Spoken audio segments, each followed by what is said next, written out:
বন্ধুরা, আজকে আমি রান্না করব হচ্ছে শিমুল ফুল ভাজি। এখানে আমি আগে থেকে আদা, রসুন, পেঁয়াজ, মরিচ বেটে রেখেছি। এই ভাজিতে কিন্তু আদার পরিমাণটা একটু বেশি দিতে হয়। আর এখানে নাপিত পানি রেখেছি। প্রথমে আমি চুলায় একটা কড়াই বসিয়ে দিলাম। এরপরে আমি পর্যাপ্ত পরিমাণে তেল দিয়ে দিলাম। আপনারা যে যেমন খাবেন, বেশি বা কম।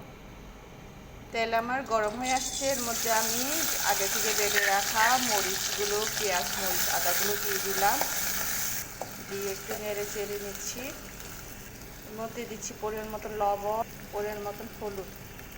লবণটা আপনারা আপনাদের চাহিদা মতন কম বেশি বাড়াই কমাই দিতে পারেন। আমি আমার পরিমাণ মতন দিয়েছি, প্রয়োজন হলে আমি আরও দেব।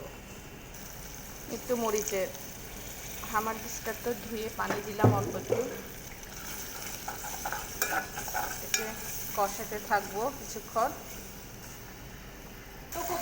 এই পর্যায়ে আমি দিয়ে দিচ্ছি হলো এটা শিমুল ফুল, যেটা আমরা মারমা ভাষায় বলি লাফাই। আজকে আমি লাফাই ভাজি খাবো।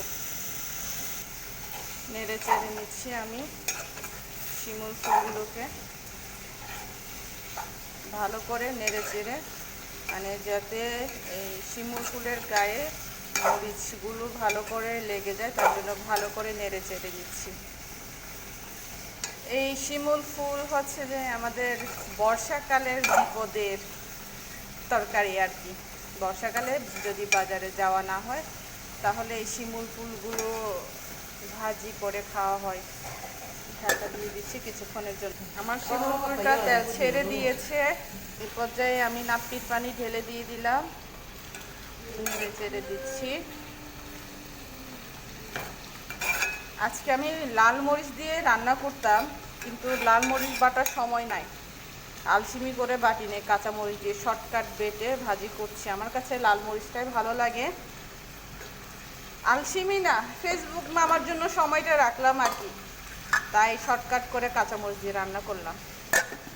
এটাও কাঁচামরিচ দিয়ে বাঁশকুড়ুল ভাজি, মানে আজকে শুধু ভাজি চলবে, শর্টকাট।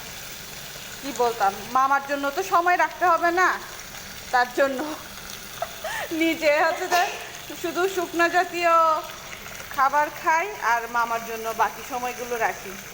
মামার জন্য হাবিজাবি তরকারি বেশি চলে, এই তেল ছাড়া তরকারিগুলো বেশি চলে মামার।